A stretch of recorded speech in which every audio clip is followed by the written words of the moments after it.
नमस्कार, मैं हूँ आपकी दोस्त राधिका और आज मैं लेकर आई हूँ एक न्यू कहानी।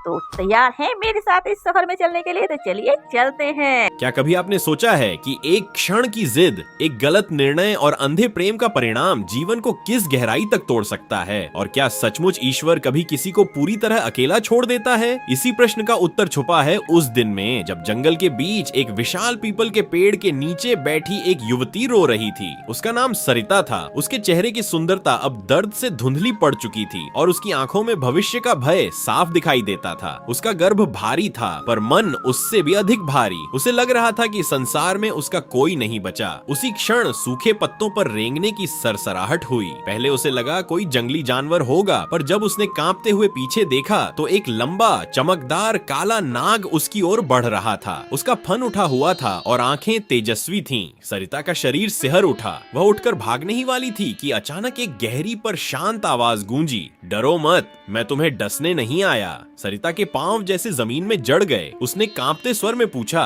तुम बोल कैसे रहे हो? नाग ने उत्तर दिया, समय कम है, पहले मेरी जान बचाओ। एक शिकारी मेरा पीछा कर रहा है। अगर उसने मुझे देख लिया तो वह मुझे मार देगा। मुझे अपने दुपट्टे में छिपा लो, मैं तुम्हें कोई हानि नहीं पहुंचाऊंगा। सरिता के भीतर भय और दया का संघर्ष चल रहा था। वह स्वयं असहाय थी, फिर भी किसी की रक्षा करने का साहस उसके भीतर जाग उठा। उसने अपने आंचल को फैलाया और नाग को उसमें छिपा लिया। कुछ ही क्षणों बाद एक भारी कदमों की आहट आई। एक आदमी हाथ में लाठी लिए, कंधे पर मरे हुए सांप लटकाए, हांफता हुआ सामने आया। उसने कड़ी नजरों से पूछा, यहाँ कोई काला नाग देखा? सरिता ने अपने भीतर की घबराहट को दबाते हुए कहा, नहीं, मैं तो लकड़ियां इकट्ठा कर रही हूँ। मुझे तो सांपों से बहुत डर लगता है। शिकारी ने कुछ देर उसे घूरा, फिर बड़बड़ाता हुआ आगे बढ़ गया। जब चारों ओर सन्नाटा छा गया, सरिता ने कांपते हाथों से दुपट्टा खोला। नाग बाहर आया और उसकी ओर देखकर बोला, तुमने मेरी जान बचाई है, यह उपकार मैं कभी नहीं भूलूंगा। पर तुम इस हालत में जंगल में क्यों भटक रही हो? तुम माँ बनने वाली हो, फिर भी अकेली हो। यह कहानी सामान्य नहीं लगती।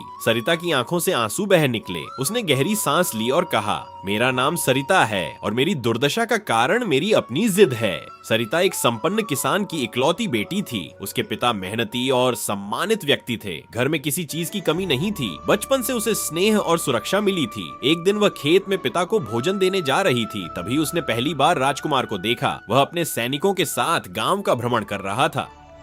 उसकी वेशभूषा राजसी थी, चेहरा आकर्षक और व्यवहार मधुर।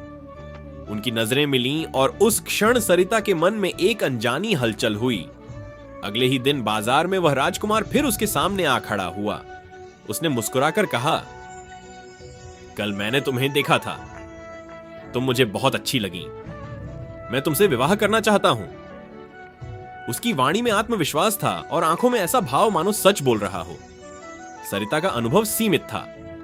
उसने उसके शब्दों को सत्य मान लिया। कुछ ही दिनों में उनके बीच मुलाकातें होने लगीं।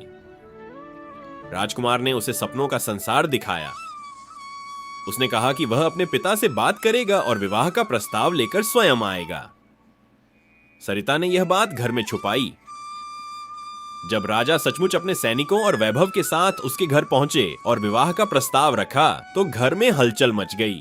पिता ने समय मांगा। जब उन्होंने सरिता से पूछा तो उसने स्वीकार किया कि वह राजकुमार से प्रेम करती है। पिता क्रोधित हो उठे। उन्होंने बताया कि राजकुमार पहले से विवाहित है, जुआ खेलता है और मदिरा पान करता है।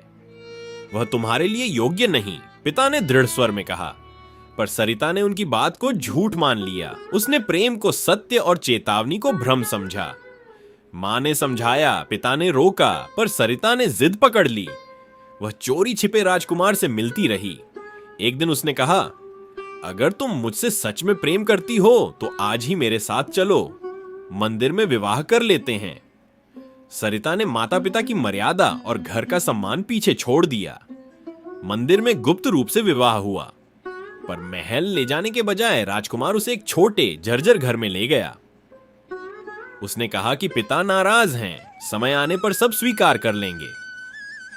प्रारंभ में उसने उसका ध्यान रखा, पर कुछ ही महीनों में जब उसे झांत हुआ कि गर्भ में पुत्री है, उसका व्यवहार बदल गया। उसके चेहरे से स्नेह गायब हो गया। उसने कहा, मुझे बेटी नहीं चाहिए, सरिता ने विरोध किया। वह अपनी संतान को मारने को तैयार नहीं थी। राजकुमार ने झूठा समझौता दिखाया और कहा कि वे महल जाएंगे। अगली सुबह वह उसे जंगल के रास्ते ले गया। लंबे चलने के बाद उसने कहा कि रथ पास में है। उसने एक फल दिया जिसे खाकर सरिता बेहोश हो गई। जब उसे होश आया, वह एक खंडहर में कैद थी। वहाँ एक और गर्भवती स्त्री जंजीरों में बंधी पड़ी थी। दोनों समझ गईं कि वे शिकार हैं। चारों ओर मानव हड्डियां बिखरी थीं। राजकुमार का असली चेहरा सामने था। वह उन स्त्रियों को धोखा देकर मार देता था जिनसे उसे पुत्र न मिलने की आशंका होती। सरिता ने हार नहीं मानी। उसने जंजीर तोड़ी, दूसरी स्त्री को मुक्त किया और सहायता की खोज में भागी।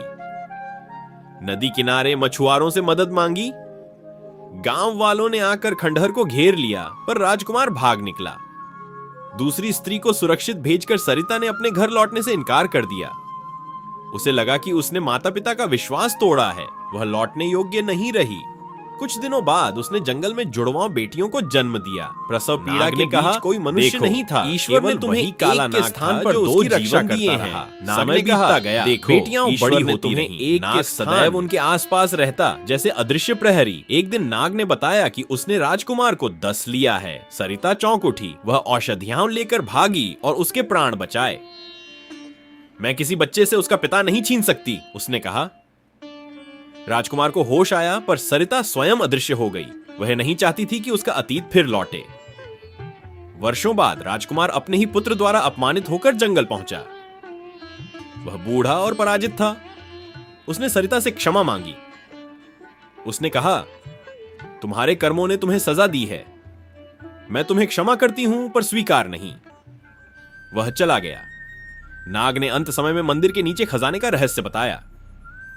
सरिता ने खजाना पाया, बेटियों का भविष्य सुरक्षित किया। नाग ने प्राण त्याग दिए। सरिता ने उसे सम्मान से दफनाया। उसने समझ लिया कि जीवन में दया कभी व्यर्थ नहीं जाती। यह थी उसकी कहानी। एक जिद, एक धोखा, एक परीक्षा और एक करुणा की कथा। यह कथा सिखाती है कि प्रेम अंधा हो सकता है, पर क्षमा अंधी नहीं होती। वह देखती है, समझती है और फिर निर्णय लेती है। और जब मनुष्य प्रतिशोध छोड़कर करुणा चुनता है, तब प्रकृति स्वयं उसके जीवन की रक्षा करने किसी न किसी रूप में अवश्य आती है। सरिता के जीवन में शांति लौट आई थी, पर भीतर कहीं एक खालीपन अभी भी जीवित था। नाग की मृत्यु के बाद वह कई दिनों तक मौन रही। वह अक्सर उस स्थान पर बैठती जहां उसने नाग को दफनाया था और सोचती कि आखिर वह कौन था जो इतने वर्षों तक उसकी और उसकी बेटियों की रक्षा करता रहा। क्या वह केवल एक साधारण सर्प था, या ईश्वर ने उसे किसी विशेष उद्देश्य से भेजा था? रात के समय जब चांदनी झोपड़ी पर गिरती, सरिता को लगता जैसे कोई अदृश्य शक्ति अभी भी उसके आसपास मौजूद है। बेटियां अब युवावस्था में प्रवेश कर चुकी थीं। बड़ी बेटी मीरा गंभीर और संयमी स्वभाव की थी, जबकि छोटी बेटी गौरी चंचल और निर्भीक थी। दोनों को अपनी मां की कठिनाइयों का पूरा ज्ञान नहीं था, पर उन्होंने बचपन से ही जंगल के बीच संघर्ष और आत्मनिर्भरता सीखी थी।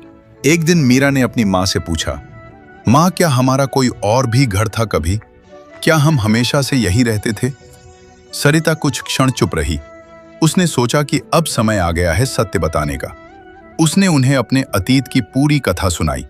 राजकुमार का छल, खंडहर की कैद, नाग का उपकार और अपने द्वारा किए गए निर्णय। दोनों बेटियां स्तब्ध रह गईं। गौरी की आंखों में क्रोध था, जबकि मीरा की आंखों में आंसू। मां, आपने उसे बचाया क्यों? गौरी ने पूछा। सरिता ने शांत स्वर में उत्तर दिया, क्योंकि किसी का जीवन लेना आसान है, पर क्षमा करना कठिन। अगर मैं भी वही करती जो उसने किया, तो मेरे और उसमें क्या अंतर रहता? उसी रात सरिता को स्वप्न आया। उसने देखा कि वही काला नाग उसके सामने खड़ा है, पर इस बार उसका रूप दिव्य था। उसके फन के पीछे प्रकाश मंडल चमक रहा था। उसने कहा, सरिता, तुम्हारी परीक्षा अभी पूरी नहीं हुई। तुम्हारी बेटियों का भाग्य अब तुम्हारे निर्णय पर निर्भर है। मंदिर के नीचे जो खजाना है, वह केवल धन नहीं, एक रहस्य भी छिपाए है। सरिता नींद से जागी तो उसका हृदय तेज धड़क रहा था। उसने निश्चय किया कि वह उस पुराने मंदिर में जाएगी। अगले दिन वह अपनी बेटियों के साथ मंदिर पहुंची। मंदिर जर्जर था, पर भीतर प्रवेश करते ही वातावरण में एक विचित्र शांति थी। उन्होंने नाग द्वारा बताए स्थान पर खुदाई शुरू की। कुछ ही देर में एक लोहे का संदूक निकला। संदूक खोलने पर उसमें सोने चांदी के आभूषणों के साथ एक पुरानी ताम्रपत्र की पांडुलिपि मिली। उस पर लिखा था कि यह खजाना उन लोगों के लिए है जो दया और धर्म का मार्ग चुनते हैं। यह खजाना किसी प्राचीन नागवंश के संरक्षक द्वारा सुरक्षित रखा गया था और उसका रक्षक वही आत्मा थी जो नाग के रूप में उनके जीवन में आई थी। सरिता को समझ आ गया कि नाग कोई सामान्य जीव नहीं था, वह उसके कर्मों का प्रहरी था। उसने बेटियों से कहा, धन से अधिक मूल्यवान यह शिक्षा है कि सच्चा साहस क्षमा में है। उन्होंने खजाना लेकर शहर जाने का निश्चय किया। शहर पहुंचकर सरिता ने एक साधारण किंतु सुरक्षित घर खरीदा, बेटियों को शिक्षा दिलाई और समय आने पर उनके लिए योग्य वर खोजे। विवाह बड़े सम्मान के साथ संपन्न हुए, पर सरिता ने कभी अपनी समृद्धि का प्रदर्शन नहीं किया। वह सदा सादगी से रहती और हर पूर्णिमा को नाग के नाम दीप जलाती। वर्ष बीतते गए। एक दिन मीरा ने एक साधु को घर के बाहर देखा। वह साधु बोला, तुम्हारी माँ ने जो क्षमा की थी उसी ने तुम्हारा भविष्य सुरक्षित किया। यदि उस दिन उसने क्रोध चुना होता तो तुम्हारी जीवनधारा अलग होती। यह सुनकर सरिता को एहसास हुआ कि उसका निर्णय केवल एक क्षण का नहीं था, बल्कि पीढ़ियों का भाग्य तय करने वाला था। उधर राज्य में राजकुमार की मृत्यु के बाद उसका पुत्र भी सिंहासन संभाल नहीं पाया। प्रजा ने विद्रोह किया क्योंकि उसके पिता के अत्याचारों की स्मृति अभी जीवित थी। कर्म का चक्र घूम चुका था। सरिता को यह समाचार मिला, पर उसके मन में न क्रोध था न संतोष, केवल एक शांत स्वीकृति थी कि न्याय अपने समय पर आता है। बुढ़ापे में सरिता अक्सर कहती, जीवन हमें दो रास्ते देता है, प्रतिशोध या करुणा। मैंने करुणा चुनी और उसी ने मेरे लिए राह बनाई। उसकी बेटियां अपने अपने परिवार में सुखी थीं। एक दिन सरिता ने महसूस किया कि उसका समय निकट है। उसने अपनी बेटियों को बुलाकर कहा, कभी किसी के साथ अन्याय मत करना, पर अन्याय का बदला अन्याय से भी मत लेना। ईश्वर का न्याय देर से आता है, पर आता अवश्य है। उस रात सरिता ने शांति से अंतिम सांस ली। उसी क्षण उसकी झोपड़ी के पास, जहां नाग दफनाया गया था, एक हल्की सी ज्योति प्रकट हुई और फिर आकाश में विलीन हो गई। लोगों ने कहा कि वह केवल एक प्रकाश था, पर मीरा और गौरी जानती थीं कि वह नाग की आत्मा थी जो अपना वचन निभाकर लौट गई। इस प्रकार सरिता की कथा केवल प्रेम और छल की कहानी नहीं रही, वह करुणा, क्षमा और कर्म के गूढ़ रहस्य की कथा बन गई। जिसने उसे ठुकराया वह स्वयं ठुकराया गया, जिसे उसने बचाया वही उसके भाग्य का द्वार बना, और जिसने उसे छल से गिराया उसे समय ने न्याय देकर झुका दिया। यह कथा बताती है कि भाग्य पत्थर पर नहीं लिखा होता, वह हमारे निर्णयों से आकार लेता है। जब मनुष्य दया चुनता है तो प्रकृति भी उसकी रक्षा के लिए किसी न किसी रूप में अवश्य आती है। दोस्तों, आज का सफर यही समाप्त होता है। कल फिर एक नई कहानी और नए सफर पे चलने के लिए रेडी रहना और हमारे चैनल को सब्सक्राइब करना, लाइक करना, ताकि मैं आपसे फिर मिल सकूं। मिलते हैं अगली वीडियो में अगली रहस्य में। तब तक के लिए धन्यवाद।